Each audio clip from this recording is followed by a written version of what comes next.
Now, if you've been following this past week, you know that I've covered some wacky and unusual cookbooks.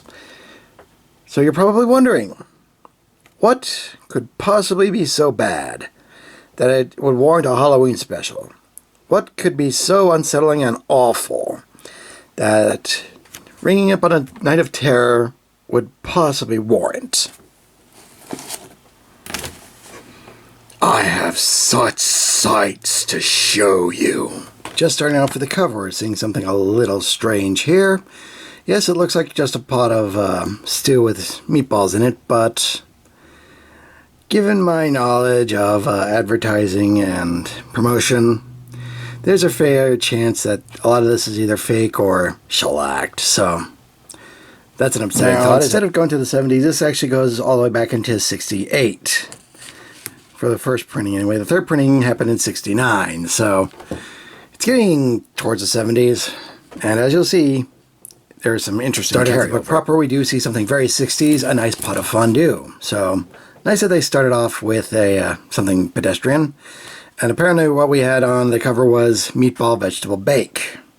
But yeah, you got my thoughts. Turning to the next page, we have jumbo corn burger, which is basically just a several pounds of hamburger with corn in the middle, or a corn fiesta mix, rather. Probably pedestrian in other circumstances, but in this it's just looking, well, like this. For our next item, we have stuffed manicotti. That looks uncooked. Way to go, Not much improvement as we go to black and white photography with corned beef squares and round steak sauerbraten.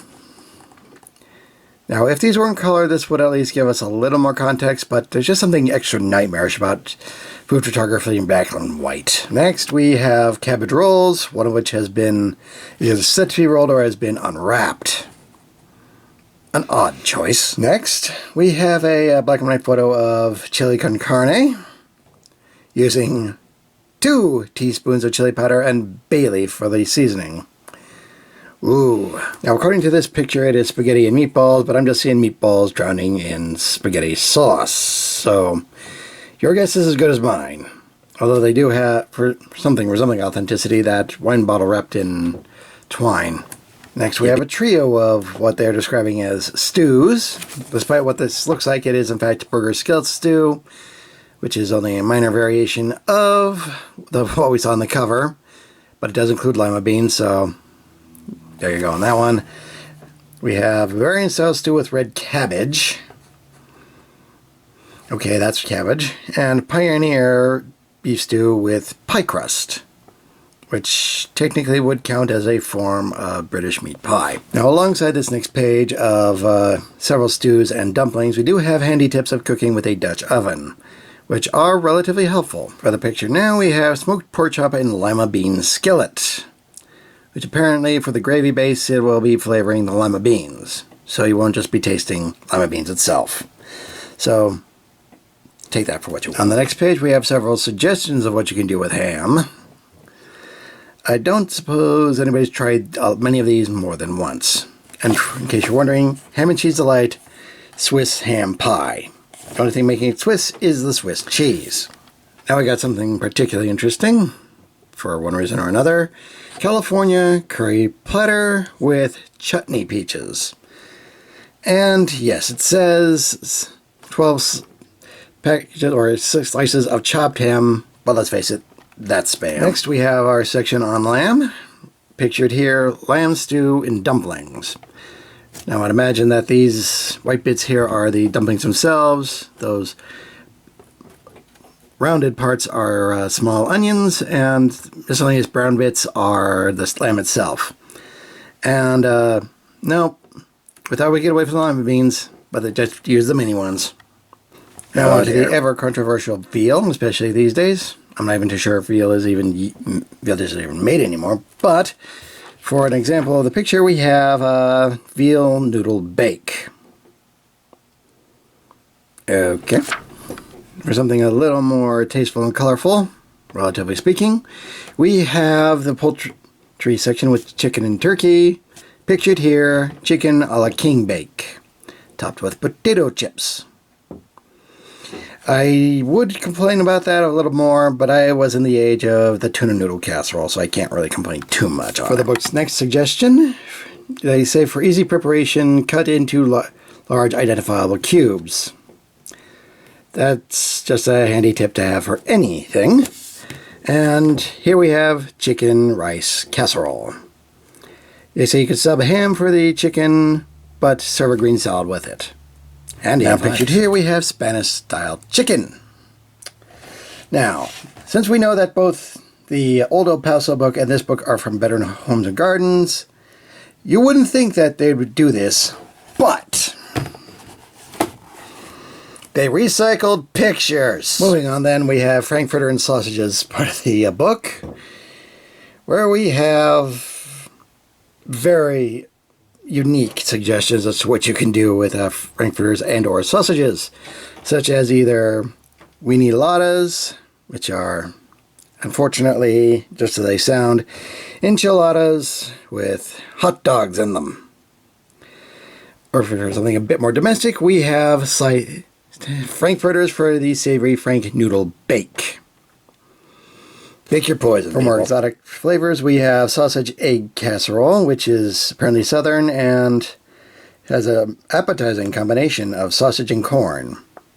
Now with crab and shrimp boils, I can imagine that, but probably not what they're using. We also have Creole sausage bean and bake, which unfortunately is not a take on cassoulet.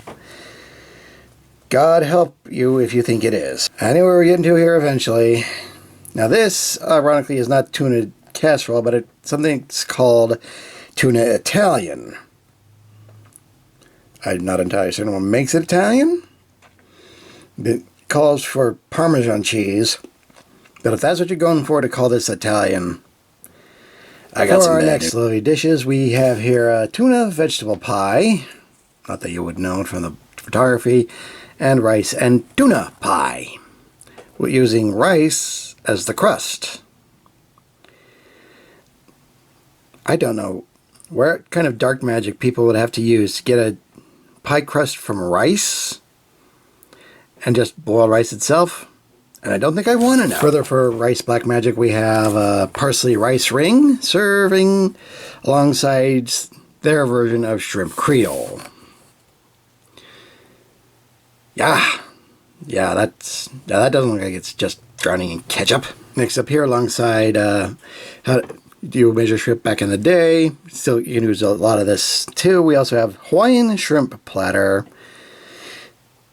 and baked fish and chips, which isn't that bad an idea, but the presentation could use some work. For those who have just been turned off of meat, we just gotten into the vegetable section, where we have stuffed acorn squash and tomato zucchini scallop.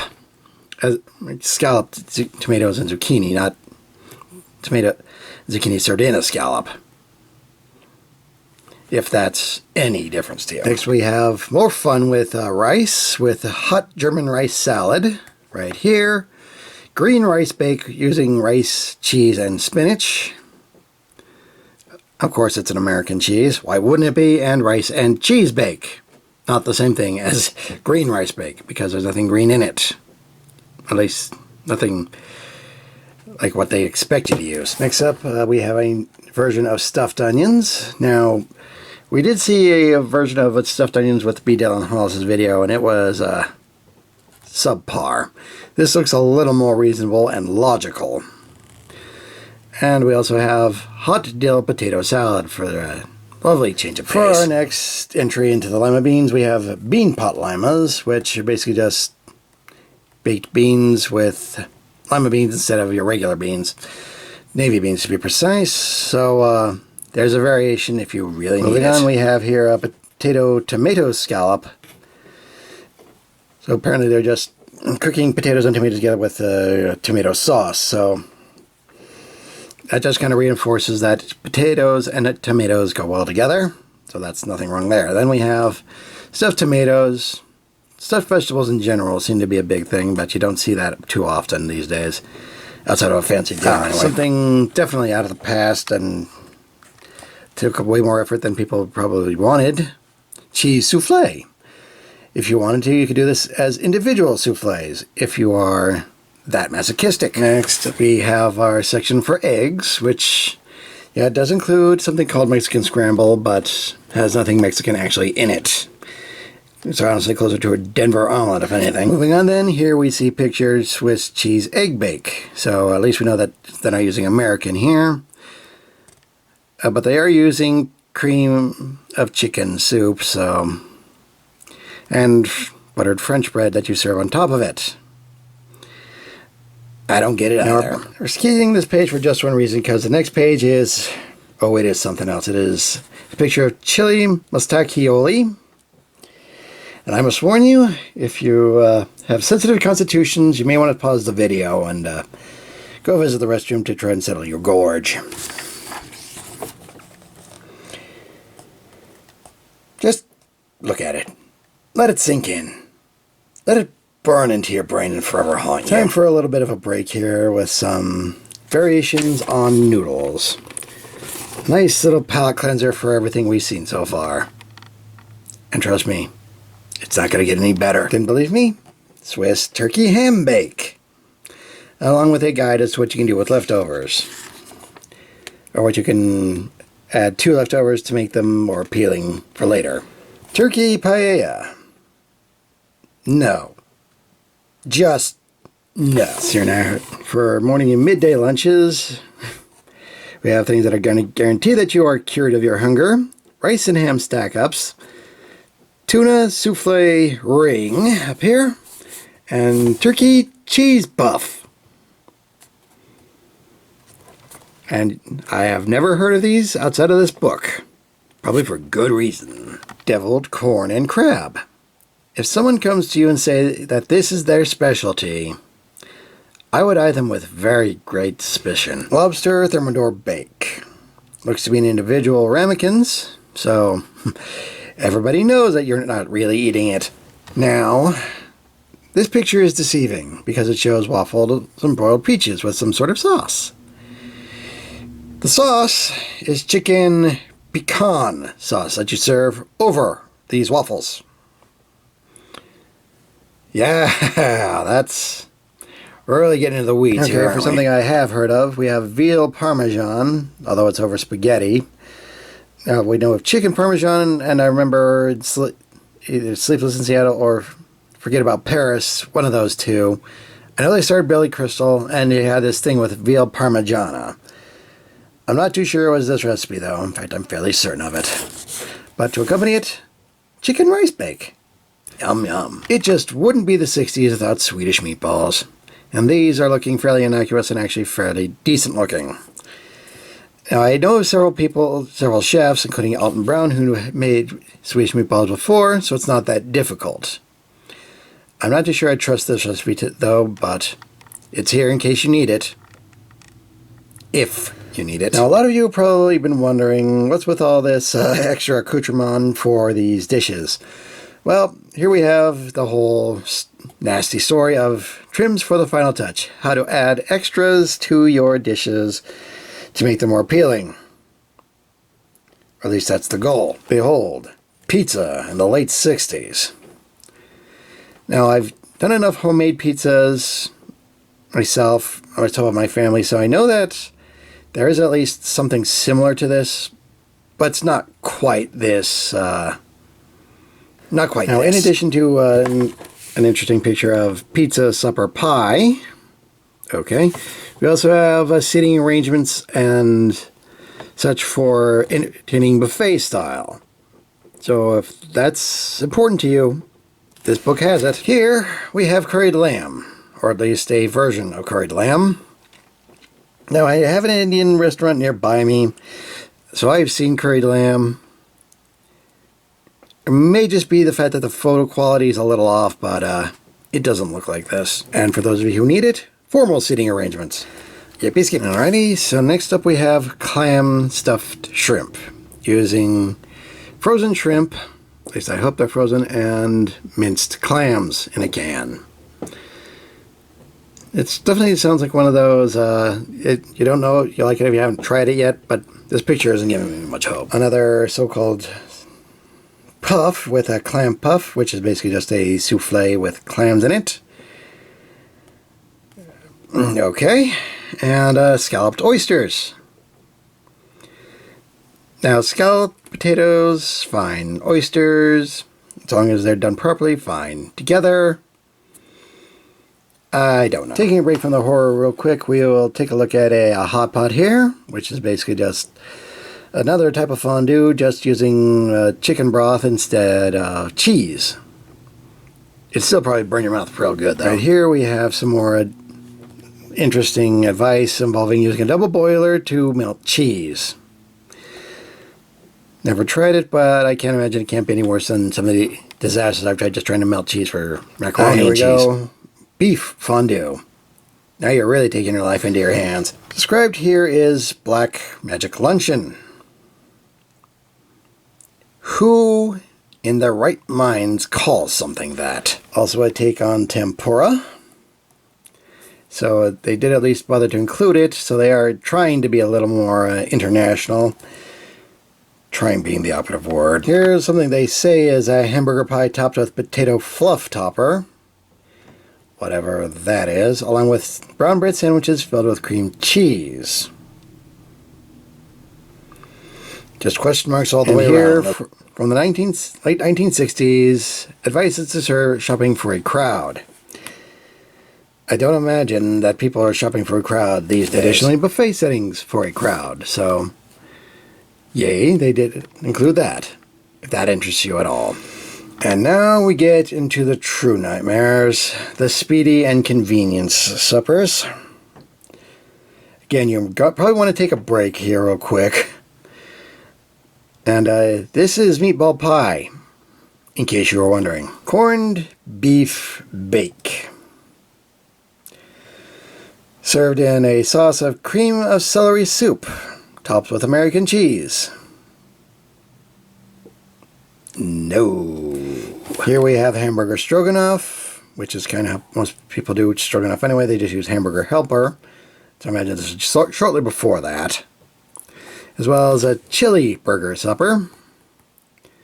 Again, looks like something that would come from hamburger helper. And here we have another example of Better Homes and Gardens copying themselves. The colors are a little different here on the Old El Paso one, but it's the same picture. Chili con weenie right over here, topped with olives. No. On this page here we have quick turkey pie, which is basically just Bisquick topped with American cheese and served with turkey and a cream sauce on top of it. Yep. And easy chicken divan. Now, chicken divan is another one of those dishes kind of out in the past, so it's hard to comment on it. I've never seen anybody actually serve it, but it's got to look better than this. Here we have beef and macaroni with hard-boiled eggs served on top of it, along with green pepper slices. Whew, boy, am I glad we're getting to the end of this. Getting something a little more sane here with haddock shrimp bake. But it does require cream of shrimp soup, which I don't think has existed for a long time. And dilled salmon steaks, served with some sort of crumb topping. Basic, but at least it looks appetizing. Next up here we have tuna chowder, made primarily from green pea soup mix. So I don't think that it being in color would be of any real help here. And triple seafood bake. See here now, minced clams in a can, lobster in a can, shrimp in a can. And cream of mushroom soup and sherry cream. Yeah. Okay, moving. Now, chop suey has not been a name you hear a whole lot, at least since the late 90s, or that's sung by System of a Down. But here is one example of it. Finally, finishing off, we have a guide to cooking gear, as well as various utensils and items that you would used to cook and or serve the contents of these pages, if that really is your thing. Okay, closing thoughts on this. There are helpful hints on this. There are guides for things that you probably might not use, but it is at least somewhat useful. And there are ideas in here. There are even decent recipes in here. But there are things in here so half-baked, figuratively and in some of the photography literally, that you probably only want to pick this up as a curiosity. I didn't have the chance to check online, but considering the number of Better Homes and Gardens books out there available at secondhand stores, finding this or any other volumes shouldn't be an issue.